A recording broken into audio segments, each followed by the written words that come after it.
Hello friends, welcome to IQ engineer, Bharat के number 1 channel पर आपका स्वागत है। आज के वीडियो में हम चर्चा करेंगे अध्याय 4 ईवी की नियमित सेवा और मरम्मत, सत्र नंबर 2 जॉब कार्ड। इस वीडियो में मैं आपके लिए पाठ्यक्रम के अनुसार सभी महत्वपूर्ण प्रश्न उत्तर को सरल और सटीक तरीके से प्रस्तुत करूंगा। तो चलिए बिना किसी देरी के आज टॉपिक को शुरू करते हैं। पॉइंट नंबर ए, रिक्त स्थान भरे। पहला प्रश्न है, रिक्त स्थान एक दस्तावेज है जिसका उपयोग किसी वाहन या उपकरण के टुकड़े पर किए गए कार्य को ट्रैक और रिकॉर्ड करने के लिए किया जाता है। तो दोस्तों इसका राइट आंसर हो जाएगा जॉब कार्ड। दूसरे नंबर पे चलते हैं। जॉब कार्ड में काम की लागत का अनुमान साथ ही रिक्त स्थान या प्राधिकरण शामिल हो सकते हैं। तो इसका आंसर हो जाएगा अनुमोदन। तीसरे नंबर पे चलते हैं। ईवी में रिक्त स्थान निर्माता या डीलर द्वारा प्रदान किया गया एक दस्तावेज है जो वाहन के लिए वारंटी कवरेज के नियमों और शर्तों को रेखांकित करता है। तो इसका राइट आंसर हो जाएगा वारंटी कार्ड। अगले क्वेश्चन पे चलते हैं। वारंटी अवधि रिक्त स्थान निर्दिष्ट करती है जिसे आमतौर पर महीनों या मीलों में व्यक्त किया जाता है। तो इसका राइट आंसर हो जाएगा दोस्तों निर्धारित अवधि। अब आगे बढ़ते हैं दोस्तों। पॉइंट बी, बहुविकल्पी प्रश्न। पहला नंबर है, किसी सेवा केंद्र या कार्यशाला में जॉब कार्ड का उद्देश्य क्या है? पहला ऑप्शन है किसी वाहन या उपकरण पर किए गए कार्य को ट्रैक और रिकॉर्ड करना। सेकंड ऑप्शन है कार्यशाला द्वारा प्रदान की गई सेवाओं का विज्ञापन करना। तीसरा ऑप्शन है सेवा की गुणवत्ता पर ग्राहकों की प्रतिक्रिया एकत्र करना। चौथा ऑप्शन है दोस्तों मरम्मत के लिए भुगतान विवरण का दस्तावेजीकरण करना। इसका राइट आंसर हो जाएगा किसी वाहन या उपकरण पर किए गए कार्य को ट्रैक और रिकॉर्ड करना। क्वेश्चन नंबर 2, निम्नलिखित में से कौन सी जानकारियां आमतौर पर जॉब कार्ड में शामिल होती हैं? पहला ऑप्शन है वाहन का निर्माण और मॉडल। सेकंड ऑप्शन है ग्राहक का नाम और संपर्क जानकारी। थर्ड ऑप्शन है प्रदर्शन की तिथि और प्रकार। फोर्थ ऑप्शन है उपरोक्त सभी। तो इसका राइट आंसर हो जाएगा दोस्तों उपरोक्त सभी। आगे बढ़ते हैं। तीसरा प्रश्न है, जॉब कार्ड पर ग्राहक का हस्ताक्षर क्यों महत्वपूर्ण है? पहला ऑप्शन पर्यवेक्षण इंजीनियर द्वारा किए गए निदान से संतुष्टि दर्शाने के लिए।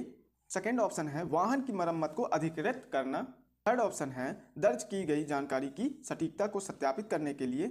और चौथा ऑप्शन है उपरोक्त सभी। तो इसका राइट आंसर हो जाएगा दोस्तों उपरोक्त सभी। चौथा प्रश्न है, जॉब कार्ड पर तकनीशियन के हस्ताक्षर शामिल करने का क्या उद्देश्य है? पहला ऑप्शन है मरम्मत के पूरा होने का संकेत देने के लिए। सेकंड ऑप्शन है कार्यशाला में तकनीशियन की उपस्थिति की पुष्टि करना। थर्ड ऑप्शन है तकनीशियन के प्रदर्शन और जवाबदेही पर नज़र रखना। फोर्थ ऑप्शन है मरम्मत की गुणवत्ता पर फीडबैक एकत्र करना। तो इसका राइट आंसर हो जाएगा दोस्तों मरम्मत की गुणवत्ता पर फीडबैक एकत्र करना। आगे बढ़ते हैं दोस्तों अगले क्वेश्चन की ओर। पॉइंट नंबर सी, निम्नलिखित प्रश्नों के उत्तर लिखिए। प्रश्न फर्स्ट है, जॉब कार्ड क्या है और सर्विस सेंटर या वर्कशॉप में इसका उद्देश्य क्या है? इसका आंसर हो जाएगा जॉब कार्ड एक महत्वपूर्ण दस्तावेज है जो सर्विस सेंटर या वर्कशॉप में किसी वाहन की सर्विस या मरम्मत का पूरा रिकॉर्ड रखने के लिए इस्तेमाल किया जाता है। इसमें गाड़ी की जानकारियां, समस्या, किए जाने वाले काम और खर्च की पूरी जानकारी दर्ज की जाती है। यह ग्राहक, सर्विस एडवाइजर और तकनीशियनों के बीच सही संचार और कार्य की पारदर्शिता बनाए रखता है। जॉब कार्ड का उद्देश्य, फर्स्ट पॉइंट है गाड़ी की जानकारी और समस्या रिकॉर्ड करना। जॉब कार्ड में गाड़ी का मॉडल, रजिस्ट्रेशन नंबर और ग्राहक द्वारा बताई गई समस्या दर्ज की जाती है। यह भविष्य में गाड़ी की सर्विस हिस्ट्री देखने और गाड़ी की सही देखभाल के लिए उपयोगी होता है। सेकेंड पॉइंट है ग्राहक की अनुमति और काम की योजना बनाना। जॉब कार्ड में मरम्मत या सर्विस के सभी काम और उनकी लागत का विवरण लिखा जाता है। ग्राहक की सहमति लेकर यह तय किया जाता है कि क्या काम किया जाएगा और कितना खर्च आएगा। तीसरा पॉइंट पे बढ़ते हैं। पॉइंट नंबर थर्ड है काम को व्यवस्थित करना। इसमें तकनीशियनों के लिए स्पष्ट निर्देश होते हैं कि गाड़ी पर कौन कौन से काम करने हैं। यह सुनिश्चित करता है कि काम सही क्रम में और बिना किसी भूल के किया जाए। फोर्थ ऑप्शन है खर्च का प्रबंधन और बिलिंग करना। जॉब कार्ड में काम और इस्तेमाल किए गए पार्ट्स का खर्च लिखा जाता है। यह अंतिम बिल तैयार करने में मदद करता है और खर्च को प्रतिबंधित करने में सहायक होता है। पांचवा पॉइंट है दोस्तों संचार को आसान बनाना। जॉब कार्ड ग्राहक, सर्विस एडवाइजर और तकनीशियन के बीच सही जानकारी साझा करने के माध्यम है। यह सुनिश्चित करता है कि सभी पक्षों को सही जानकारी मिले और कोई भ्रम ना हो। आगे बढ़ते हैं दोस्तों। प्रश्न क्रमांक 2, किसी सेवा केंद्र या वर्कशॉप में जॉब कार्ड भरने की प्रक्रिया क्या है?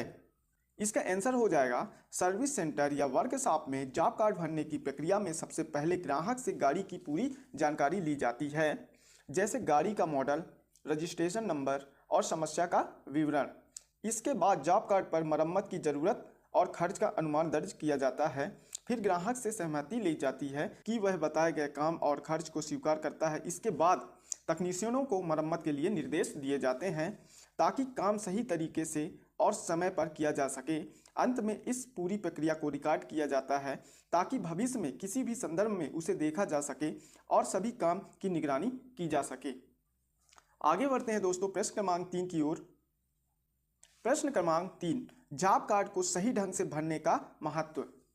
इसका आंसर हो जाएगा जॉब कार्ड को सही ढंग से भरना सर्विस सेंटर या वर्कशॉप में अत्यंत महत्वपूर्ण होता है, क्योंकि यह वाहन की मरम्मत या सर्विस के पूरे कार्य का रिकॉर्ड बनाता है।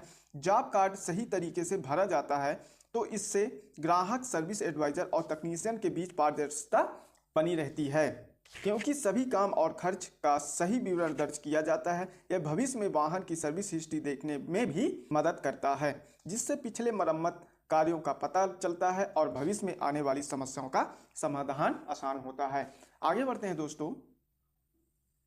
सही ढंग से भरे गए जॉब कार्ड से ग्राहक की संतुष्टि भी बढ़ती है, क्योंकि वह जानता है कि सर्विस सेंटर ने उसे सही जानकारी दी है और सभी काम पारदर्शी तरीके से किए जा रहे हैं। इसके अलावा यह कानूनी सुरक्षा भी प्रदान करता है, क्योंकि किसी भी विवाद की स्थिति में जॉब कार्ड एक प्रमाण के रूप में काम करता है और स्थिति को स्पष्ट करता है।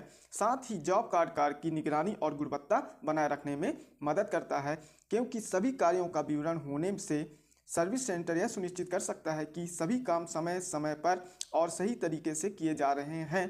अंत में जॉब कार्ड का सही ढंग से भरा जाना प्रबंधन में भी मदद करता है, क्योंकि यह सभी कार्यों का रिकॉर्ड रखता है और किसी भी काम को नज़रअंदाज नहीं होने देता है। इस प्रकार जॉब कार्ड को सही ढंग से भरने से सर्विस सेंटर के संचालन में कुशलता आती है और यह सुनिश्चित किया जाता है कि सभी प्रक्रियाएं सही और प्रभावी तरीके से पूरी हो। आज के इस वीडियो में हमने अध्याय 4 सत्र नंबर 2 जॉब कार्ड के सभी महत्वपूर्ण प्रश्न उत्तर को कवर किया है। मैं मानंद प्रजापति उम्मीद करता हूं यह वीडियो आपकी परीक्षा की तैयारी में उपयोगी साबित होगा। अगर आपको यह वीडियो पसंद आया हो तो इसे लाइक करें, अपने दोस्तों के साथ शेयर करें और हमारे चैनल IQ इंजीनियर को सब्सक्राइब करना न भूलें। जल्द ही मिलेंगे अगले अध्याय और महत्वपूर्ण सवाल और जवाब के साथ। धन्यवाद।